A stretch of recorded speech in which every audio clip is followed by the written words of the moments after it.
Salut les terriens! Aujourd'hui, gros sujet avec le Superman de James Gunn, et j'ai envie de vous dire up, up and away, plus haut, plus loin.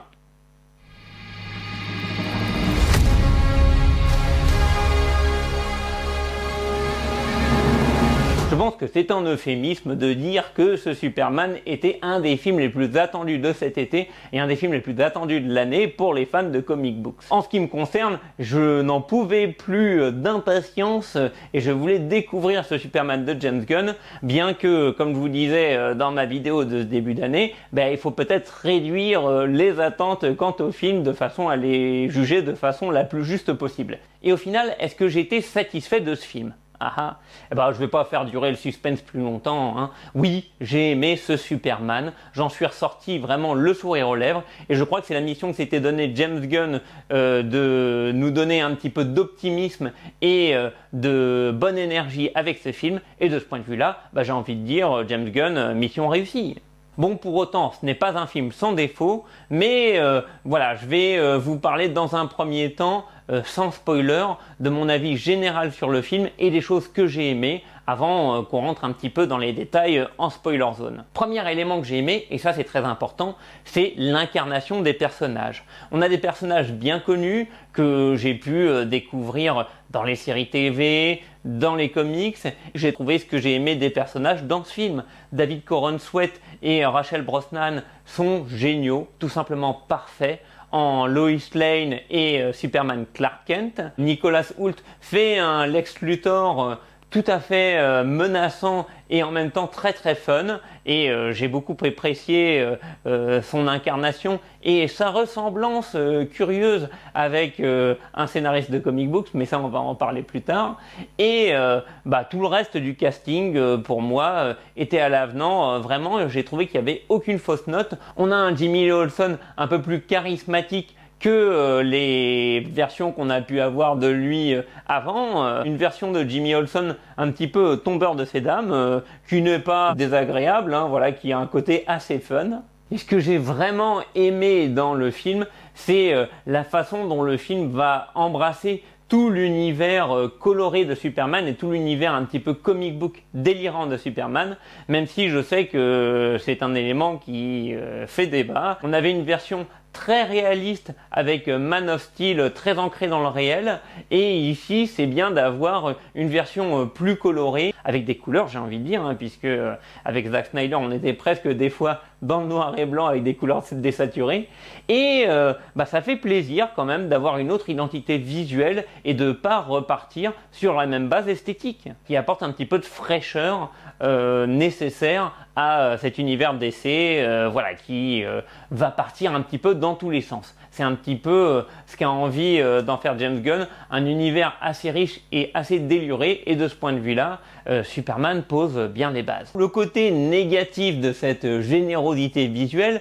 c'est peut-être un côté un peu moins maîtrisé et plus foutraque que Man of Steel et l'univers de Zack Snyder, mais c'est un petit peu le revers de la médaille. Et puis, autre défaut du film qui m'a sauté aux oreilles, j'ai envie de dire, c'est la bande originale du film, qui n'est vraiment pas très marquante, je trouve. Bon, on a le retour des thèmes de John Williams, du Superman de 1979 avec Christopher Reeve, et oui, ces thèmes étaient très bien à l'époque, mais le film n'apporte rien de nouveau par rapport à ces thèmes, et entre ces thèmes et le retour de ces thèmes musicaux, on a un petit peu une musique d'ambiance, qui m'a pas vraiment galvanisé. Mais ça fait peut-être partie du film et d'un côté un petit peu moins iconique des personnages.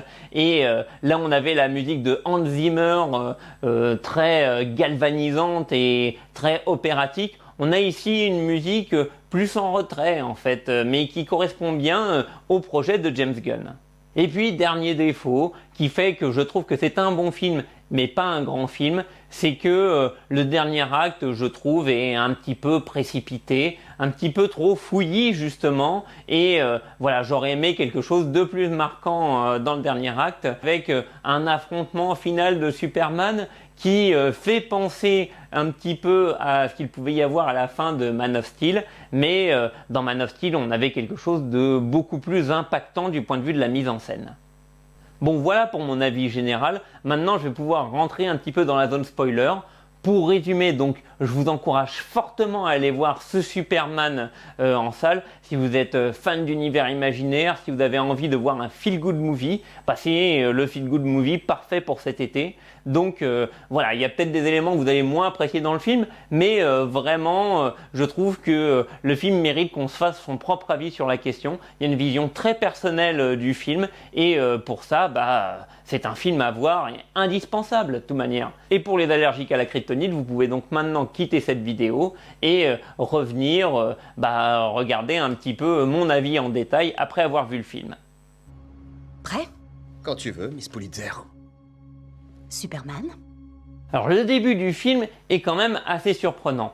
Parce qu'on est quand même face à un film qui doit relancer l'univers DC partagé, un univers DC partagé chapeauté par James Gunn et son coproducteur Peter Safran, sachant que les deux sont maintenant à la tête des DC Studios. Et finalement, pour un point d'entrée, on a l'impression qu'il s'est quand même passé pas mal de choses avant. Tout un carton qui nous raconte que les surhumains sont présents depuis maintenant des milliers d'années, je sais plus exactement, et que Superman est présent depuis maintenant plusieurs dizaines d'années, avant de se révéler au grand public 3 ans avant les événements de ce premier Superman. Et on a même une intrigue qui s'est déjà mise en route avec Superman qui vient de se faire botter le cul par le marteau de Sokovie. Le marteau de Sokovie qui est un petit peu le porte-drapeau d'un pays, la Sokovie, qui a envahi de façon assez musclée un pays voisin. On a vraiment l'impression de débarquer au milieu du film, in medias res,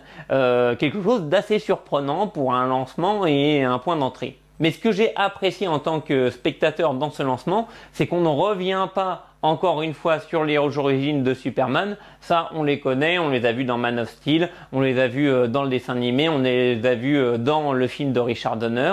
Mais voilà, James Gunn rentre tout de suite dans le vif du sujet avec un Superman. Un Superman surprenant, certes, parce qu'il est dans une position de faiblesse, donc les gens qui s'attendaient à un Superman glorieux, au début du film, vont être un petit peu surpris de le voir à terre, en sang, et puis, appelant l'aide de Krypto, Krypto va commencer à lui donner des coups de patte, va continuer à le mordiller, donc Superman est un petit peu ridiculisé par le super chien. Et de ce point de vue-là, je peux comprendre que cette scène ait crispé déjà quelques spectateurs qui s'attendaient à voir un Superman surpuissant, iconisé.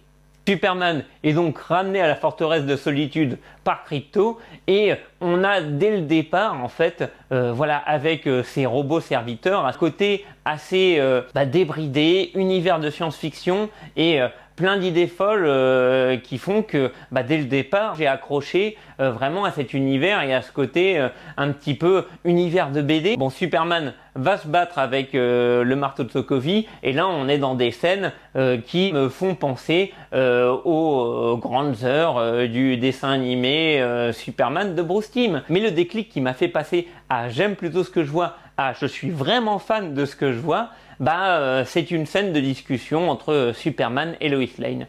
Oui, parce que cette fois-ci, figurez-vous que Lois Lane connaît dès le départ du film l'identité de Superman.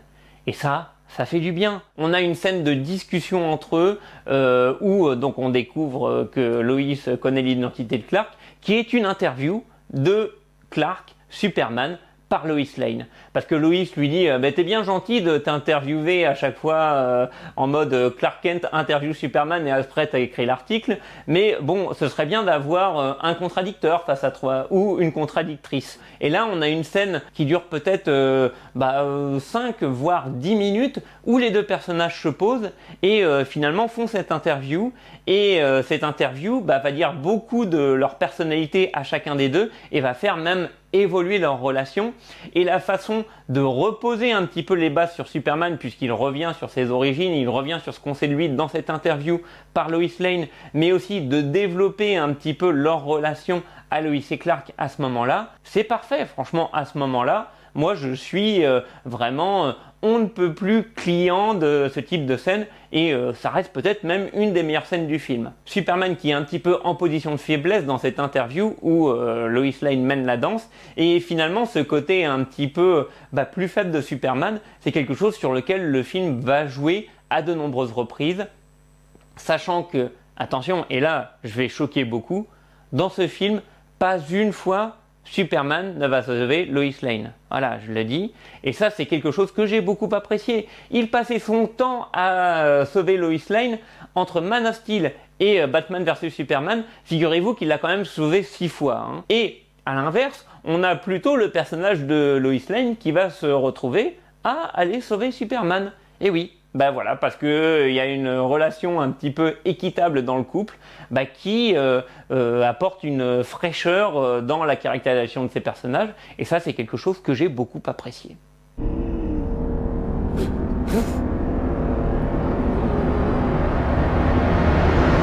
Est-ce que Superman est assez super dans le film ou est-ce qu'il n'est pas assez super ? Et ça va faire débat, mais en fait, moi, je comprends le point de vue de James Gunn. Le point de vue de James Gunn, c'est de dire, écoutez, Superman, oui, d'accord, il a des super pouvoirs, oui, d'accord, il est très impressionnant, c'est presque un dieu, hein. Et d'ailleurs, le premier cycle de films de James Gunn et Peter Safran s'appelle bien Des dieux et des monstres, et on voit bien que Superman est arrangé du côté des dieux, évidemment. Cette part un petit peu surnaturelle de Superman, je dirais son identité kryptonienne, puisque finalement, c'est parce qu'il c'est un extraterrestre de Krypton qu'il a ses pouvoirs, bien finalement est contrebalancé par le fait que toute sa vie, en étant élevé par les Kent et en vivant parmi les humains, finalement il a acquis une part d'humanité. C'est un élément crucial du film où Superman va devoir gérer frontalement son héritage kryptonien, le fait qu'il vienne de Krypton et la raison pour laquelle il a été envoyé sur Terre, qui est peut-être,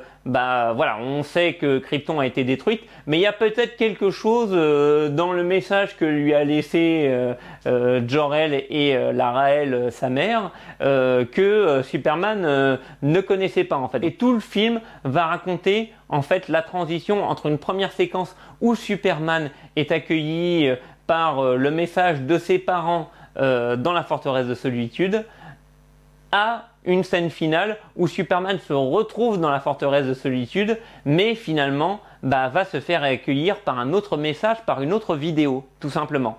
Alors je ne vais pas en dire plus que ça, mais finalement ce choix du passage d'une vidéo à l'autre dit bien effectivement toute la volonté de James Gunn d'humaniser le personnage. Et humaniser le personnage de Superman, c'est aussi le rendre faillible. Et le rendre faillible, c'est lui adjoindre différents personnages qui vont l'aider à chaque fois, plutôt que de le laisser seul à chaque fois réaliser ses exploits comme dans les autres films. À part dans le dernier acte. Dans le dernier acte, on aura plutôt un Superman qui reviendra en pleine puissance et qui sera assez iconisé. Et là, c'est ce que les fans de Man of Steel pouvaient attendre de Superman, je suppose. Mais on a quand même, dans ce dernier acte, une aide bienvenue de Krypto, toujours voilà l'incontournable Krypto, le super chien qui est partout dans le film. Mais c'est logique dans la mesure où finalement Krypto permet à Superman de mettre en échec Lex Luthor qui avait tout prévu, si ce n'est l'élément imprévu qui est le fait que Superman va avoir un chien qui va l'aider dans sa mission, tout simplement. On a dans le film un très bon antagonisme entre Superman et un Lex Luthor d'une belle complexité. Un Lex Luthor qui doit beaucoup à la caractérisation du personnage qu'on peut trouver dans All Star Superman. Tout un côté chez Lex Luthor un petit peu homme qui s'est perfectionné tout seul, avec l'exercice physique, en lisant, en développant aussi bien son corps que son esprit et qui n'arrive pas à supporter que finalement Superman ait tout d'acquis et qu'il lui suffise de sourire pour séduire les foules. Et finalement tout le projet de Lex Luthor, ça va être de détruire l'image de Superman et comment? Avec les réseaux sociaux. Et ça c'est assez malin et assez dans l'air du temps. Et peut-être un petit clin d'œil à All Star Superman, le look de Nicholas Hoult avec son costume noir, sa cravate tirée à 4 épingles, fait méchamment penser au look de Grant Morrison, le scénariste de All Star Superman. Pas sûr que Grant Morrison se visualise en Lex Luthor, mais pour le coup, là, la ressemblance avec Nicholas Hoult est quand même frappante. Et pour une raison qui m'échappe, toute la planète ne parle que de lui. Et dernière question assez cruciale, y a-t-il assez de Superman dans ce Superman?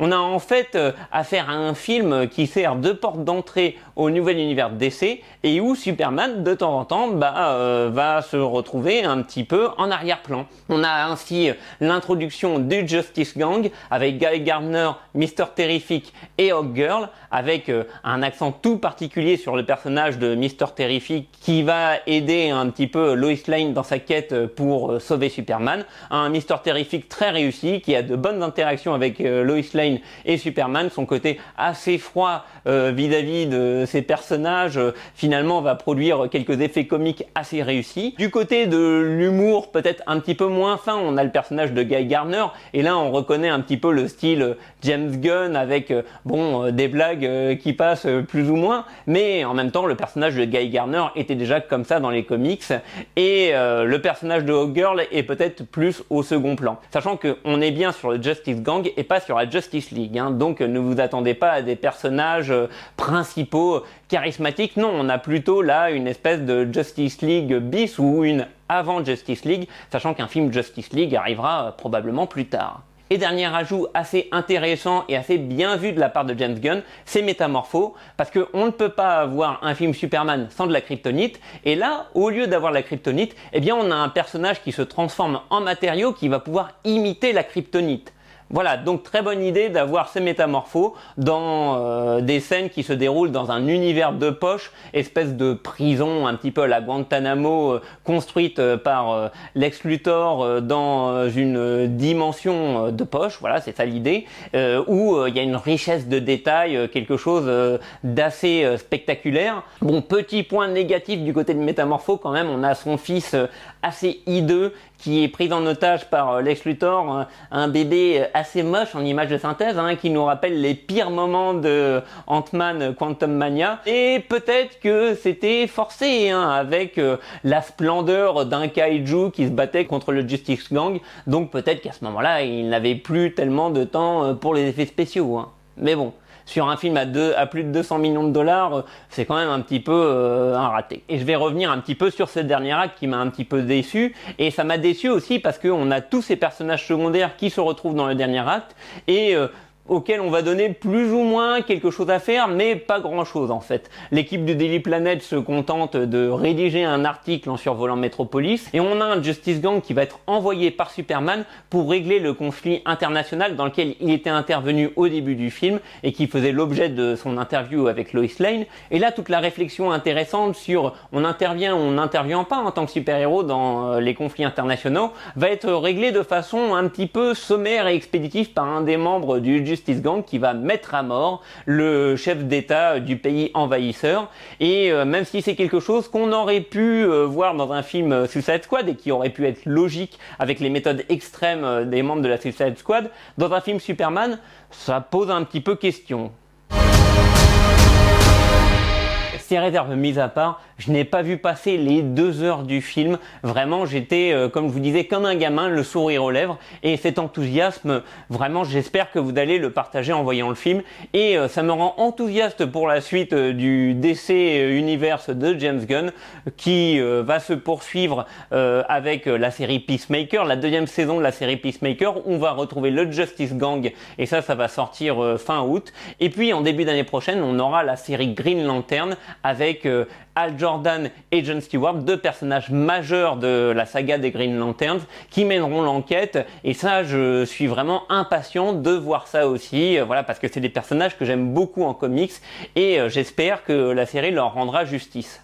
Pour la suite au cinéma, ce sera l'année prochaine avec un film Supergirl, un film qui s'inspirera d'un très bon récit de Supergirl, Supergirl, Woman of Tomorrow, et ça sent très très bon.